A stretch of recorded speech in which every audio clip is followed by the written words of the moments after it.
చాలా అప్రజాస్వామికంగా రాజ్యాంగ విరుద్ధంగా ప్రయత్నాలు జరుగుతున్నాయి.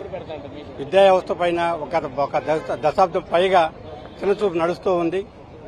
ఇవాళ ప్రాథమిక పాఠశాలను వివిధ స్థాయిల్లో విధ్వంసం చేసే కార్యక్రమంలో భాగంగానే ఎఫ్ఎస్లు, బీపీఎస్లు, మోడల్ ప్రైమరీ స్కూల్ అని రకరకాల పేర్లతో ప్రపంచ బ్యాంకు ఒప్పందాల ప్రకారం ఇవి నడుస్తూ ఇవాళ ఎస్సీ, ఎస్టీ, బీసీ మైనారిటీల్లో ఎవరైతే ఓసీల్లో పేదవారో 20% పైగా విద్యా వ్యవస్థకు దూరం చేసే ప్రక్రియ కొనసాగుతా ఉంది.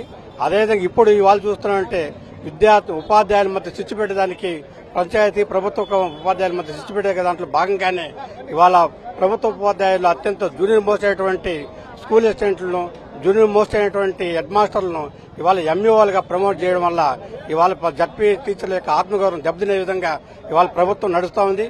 ఇది ఉపాధ్యాయుల యొక్క ఆలోచన విధానాన్ని సమస్యల పట్ల మాట్లాడకుండా చేయడానికి, సమస్యలను పక్కదారి పడిచేదానికి చేస్తున్న ప్రయత్నంలో భాగంగా ఇవాళ ప్యాప్టో ఉద్యమాలు జరుగుతుంది. ఈ ఉద్యమానికి ఆంధ్రప్రదేశ్ ఎంఈఓ శాసనం పూర్తి మద్దతు తెలియజేస్తున్నాం. చూసినట్లయితే ఈ యొక్క రాష్ట్రంలో ఎవరైతే ఎస్సీ, ఎస్టీ, బీసీలు ఉన్నారో వాళ్ళందరినీ కూడా విద్యకు దూరం చేసేటువంటి కార్యక్రమం జరుగుతున్నదని చెప్పేసి మేమందరం కూడా భావిస్తున్నాము. ఎందుకనంటే ఈ రోజు ఈ యొక్క రాష్ట్రంలో స్కూల్స్ క్లోజ్ చేయడం కావచ్చు, ప్రాథమిక విద్యకు ముఖ్యంగా గ్రామాల్లో ఉన్నటువంటి ప్రజలు ఎవరైతే ఉన్నారో వాళ్ళ బిడ్డల్ని ఈ రోజు ఉన్నత చదువులను చదివించుకోవాలనేటువంటి సంకల్పంతో ఆ తల్లిదండ్రులు ఉన్నప్పటికీ కూడా ఆ తల్లిదండ్రులకి అది అందని ద్రాక్షగా చేసేటువంటి కార్యక్రమం జరుగుతున్నదని చెప్పేసి ఈ సందర్భంగా మీ దృష్టికి ఈ ఫ్యాప్టో ద్వారా మేము తీసుకొని వస్తున్నాము. ఎందుకంటే ఈ రోజు రాష్ట్రంలో ఉన్నటువంటి ఎంఈఓ సంఘం కూడా ఈ యొక్క కార్యక్రమం ఏదైతే ఫ్యాప్టో చేస్తున్నటువంటి కార్యక్రమం ఏదైతే ఉందో ఆ కార్యక్రమానికి సంఘీభావం తెలియజేయడానికి మేము అందరం కూడా మూకుమ్మడిగా ఎంఈఓలందరం కూడా లీవ్ పెట్టుకుని వారికి మద్దతు తెలియజేయడానికి వచ్చినామని చెప్పేసి ఈ సందర్భంగా మీకు తెలియజేస్తున్నామండి.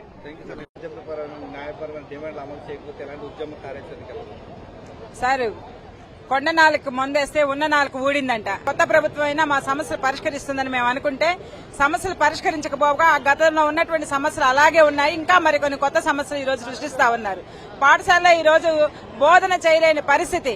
చెట్లను నాటండి, యోగా చెయ్యించండి, లేకపోతే బాత్రూమ్లకు ఫోటోలు తీయండి, భోజనం ఫోటోలు తీయండి, వాళ్ళు వస్తే వాళ్ళకి తీయండి, వీళ్ళు వస్తే వీళ్ళకి తీయండి, ఇదే తీయడం తప్ప పిల్లలకి చదువు చెప్పేటువంటి పరిస్థితి లేవు. మీరు గిన్నిస్ బుక్ రికార్డు ఎక్కడానికి ఈ రోజు కింద స్థాయిలో అట్టడుగులో ఉండేటువంటి విద్యార్థినులకి చదువు చెప్పకుండా మేము ఈ కార్యక్రమాలు నిర్వహించడం వల్ల అది కేవలం మీకు ప్రచారం చేసేటువంటి కార్యకర్తలుగా మారిపోతాం. గానీ మేము ఉపాధ్యాయులుగా ఈ రోజు గురువుతర బాధ్యత నుంచి పక్కకెళ్లే పరిస్థితి అనేటువంటిది ఈ రోజు మాకు మెండుగా కనిపిస్తా ఉంది. మేము ముందు నుంచి కొట్టుకుంటా ఉన్నాము. మాకు బోధనేతర పనులు కల్పించొద్దు, మాకు ఉపాధ్యాయులుగా మేము చదువు చెప్పేదానికి మమ్మల్ని పరిమితం చేయండి అని చెప్పేసి ఈ రాష్ట్ర ప్రభుత్వాలు మేము ఎన్నిసార్లు కోరినప్పటికీ వాళ్ళు మమ్మల్ని వాళ్ళకి ప్రచార కార్యకర్తలుగా వాడుకుంటున్నటువంటి దారుణమైన సంఘటన ఈ రాష్ట్రంలో మనం చూస్తా ఉన్నాము. అంతేకాకుండా మాకు 25,000 కోట్ల బకాయిలు ఈ రోజు ఉన్నారు. 3 డిఏలు ఇవ్వాలి. పక్కనున్న రాష్ట్రాలంతా కూడా డిఏలు ఇస్తా ఉంటే మాకు డిఏలు ఇవ్వకపోవడం అనేటువంటిది ఈ రోజు ధరలు విపరీతంగా పెరిగిపోయాయి. ధరలను అదుపు చేసేటువంటి వాళ్ళు ఎవరు లేరు ఈ రాష్ట్రంలో గాని పక్క రాష్ట్రాల్లో గాని. పీఆర్సీ 12 పీఆర్సీ ఇవ్వాలి, 12 పీఆర్సీకి ఇంతవరకు కమిటీ వేయలేదు. కమిటీ వేయండి అని చెప్పేసి మేము గతంలో అడిగాము, ఇంతవరకు కమిటీ వేయలేదు. 3 ఏళ్లు గడిచిపోయింది, ఇంకా 2 ఏళ్లు అయిందంటే ఆ పీరియడ్ కూడా దాటిపోతుంది.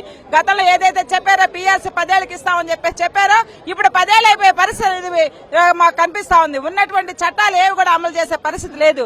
72, 73, 74 జీవోల సారాంశాన్ని ఈ రోజు తుంగలో దొక్కేసేసి ఎవరికైతే గవర్నమెంట్ ఉద్యోగస్తులు ఉన్నారో వాళ్ళకి ప్రమోషన్స్ ఇస్తూ వాళ్ళకంటే సీనియర్లుగా ఉన్నటువంటి జెడ్పీలో పనిచేసేటువంటి వాళ్ళకి ఇవ్వకపోవడం అనేది మేము ఉమ్మడి సర్వీస్ రూల్స్ ను అమలు చేయండి. అందరికి ఎవరైతే సీనియారిటీగా ఉంటారో ఆ సీనియారిటీకి ఇవ్వండి. అది గవర్నమెంటా లేకపోతే జెడ్పీనా మేము అడగడం లేదు, కానీ సీనియారిటీని మీరు గౌరవించండి అని చెప్పేసి రాష్ట్ర ప్రభుత్వాన్ని మేము గట్టిగా అడుగుతున్నాం. ఉపాధ్యాయ సంఘాలను పిలిపించి మా సమస్యల మీద కూలంకషంగా మాట్లాడి ఏమి మీరు చేయగలుగుతారో చెప్పి దశల వారీగా మా సమస్యలు పరిష్కరించాలి. మీరు పరిష్కరించని పక్షంలో మేము మళ్ళీ ఇంకొకసారి బీఆర్టీఎస్ ఏవైతే ధర్నా చేశామో అలాంటిది పునరావృతం అవుతుందని చెప్పి రాష్ట్ర ప్రభుత్వం గట్టిగా మేము హెచ్చరిస్తా ఉన్నాము. ఈ రాష్ట్ర ప్రభుత్వానికి మేము విజ్ఞప్తి చేసేది ఏంటంటే మా దగ్గర ప్రభుత్వ పాఠశాలలో వచ్చేది బడుగు బలహీన వర్గాల పిల్లలు. ఈ రోజున బడుగు బలహీన వర్గాల పిల్లలకు చదువుకు దూరం చేసే విధంగా ఈ ప్రభుత్వ విధానాలనేవి ఈ విద్యారంగంలో ప్రవేశించాయి. అది ఎట్లా చెప్తున్నామంటే ఉపాధ్యాయుల్ని బోధనకే పరిమితం చేయాల్సిన పరిస్థితి.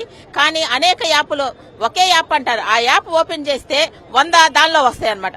ఒక్కొక్కటి ఎగ్గులు చిక్కీలు అన్ని అప్లోడ్ చేయండి, ఎవరైనా ఈ పేరెంట్స్ కమిటీ మీటింగ్ అప్లోడ్ చేయండి, బాత్రూమ్ ఫొటోస్ అప్లోడ్ చేయండి. పేరుకేమో ఒకే యాప్ కింద తెస్తామంటారు, దాన్ని ఓపెన్ చేస్తే 1,00,000 యాప్లతో మేము సతమతం అయిపోతున్నాము. మా దగ్గరకు వచ్చే పేద బలహీన వర్గ పిల్లలకి న్యాయం చేయాలి. న్యాయం చేయాలంటే ఉపాధ్యాయుల బోధనకే పరిమితం చేసి తీరాలి ఖచ్చితంగా అని ఇది ప్రధానమైన డిమాండ్ గా మేము చెప్తున్నాము. అలాగే ఈ రోజు సమాజంలో ఉపాధ్యాయులన్నా ప్రభుత్వ ఉద్యోగులన్నా వీళ్ళు చాలా ఎక్కువ జీతాలు తీసుకుంటారు, ఏమి పనులు చేయరు అన్న వ్యాప్తిని చేస్తున్నారు. మేము పని చేసేదానికి మేము పడిన శ్రమకి మాత్రమే ప్రభుత్వం వాళ్ళు జీతాలు ఇస్తున్నారు తప్పితే ఏదో వాళ్ళ ఖజానా నుంచి మాకు తెచ్చిస్తున్న పరిస్థితి లేదు. మేము చేసిన పనికి సమాన వేతనం మాత్రమే తీసుకుంటున్నాం తప్పితే ఎక్స్ట్రాగా ఏ ప్రభుత్వ సొమ్ముని స్కాములు చేసి ఏమి మేము కొల్లగొట్టే పరిస్థితి మాకు లేదు. కాబట్టి ఈ ప్రభుత్వానికి ముఖ్యంగా ఉపాధ్యాయులకి బోధనేతర పనులు తీసేయాలా, బడుగు బలహీన వర్గాలకి ప్రజలకి వాళ్ళకి న్యాయం చేయాలా విద్యార్థులకి. అలాగే ఒక్క స్కూల్ కూడా ముయ్యను అని చెప్తున్నారు ఈ విద్యారంగంలో, కానీ వాళ్ళు టోటల్ స్కూల్స్ నే క్లోజ్ చేసే విధంగా కిందన బేస్ లెవెల్లో వాళ్ళు చేస్తున్నారు. కాబట్టి ఈ అన్యాయమైన దుర్మార్గమైన ఈ చర్యల నుంచి వెనక్కి తప్పుకోవాలని ఈ ప్రభుత్వానికి విజ్ఞప్తి చేస్తున్నాం. రాష్ట్ర వ్యాప్తంగా ఫ్యాప్టో తరపున ధర్నా నిర్వహిస్తున్నాము. ఈరోజు తిరుపతి జిల్లాలో ధర్నా నిర్వహిస్తున్నాము. గత ప్రభుత్వంలో మేము చాలా కష్టాలు ఇబ్బందులు పడ్డాము. అలాంటి ఇబ్బందులు ఉండవు అని అనుకుంటే ఈ ప్రభుత్వంలో కూడా అంతకంటే డబుల్ గా మేము ఇబ్బందులను పడుతున్నాము. చాలా కష్టాలు, ఉపాధ్యాయులకి ఎక్కువ ఒత్తిడిని కలిగించే పద్ధతుల్లో వాళ్ళు అన్ని కూడా పథకాలను ప్రవేశపెట్టడం, ఆ పథకాల్లో మమ్మల్ని భాగస్వాములు చేయడం, మేము బోధనేతర పనులు వద్దు అని చెప్తున్నా కూడా అనేక బోధనేతర కార్యక్రమాల్లో మమ్మల్ని ఇన్వాల్వ్ చేయడం, పిల్లలకి కేవలం అసలు మేము బోధకులుగా ఉండాల్సిందే తప్ప ఇంకా ఏమీ వద్దు అని మేము ఎంత మొత్తుకుంటున్నా కూడా ఒత్తిడి చేసే కార్యక్రమాల మీద ఒత్తిడి చేస్తూ అనేక మంది ఉపాధ్యాయులు హార్ట్ అటాక్స్ తో చనిపోతున్నారు. వాళ్ళ ఫ్యామిలీస్ కార్చే కన్నీరుకి మీరే కారణం అని చెప్పి నేను ఈ సభాముఖంగా తెలియజేస్తున్నాను. 11వ PRC బకాయిలైతేమి, DA బకాయిలైతేమి అన్ని అలాగే ఉండిపోయినాయి. ఒక్క రూపాయి కూడా చెల్లించలేని పరిస్థితి. ప్రభుత్వ పథకాలకైతే మాత్రం ఎంతైనా ఖర్చు చేస్తారు. తల్లికి వందనం పథకంలో ప్రైవేటు స్కూల్ విద్యార్థులకు తల్లికి వందనం ఎందుకు ఇవ్వాలి? వాళ్ళు లక్షల్లో ఫీజులు కడుతూ పోతున్నారు. కానీ మనకి బడుగు బలహీన వర్గాల పిల్లలు మన పాఠశాలలో ఉంటున్నారు. ప్రభుత్వ పాఠశాలలకే వర్తించేటట్టు చేయండి అని మొత్తుకుంటున్నా కూడా తల్లికి వందనం పథకం అందులో గత ప్రభుత్వము ఒక ఫ్యామిలీకి ఒక్కరికే ఇస్తాము తల్లికి అమ్మఒడి ఇచ్చింది. ఈ ప్రభుత్వం ఏం చేస్తోంది? ఒక ఫ్యామిలీలో ఎంతమంది బిడ్డలుంటే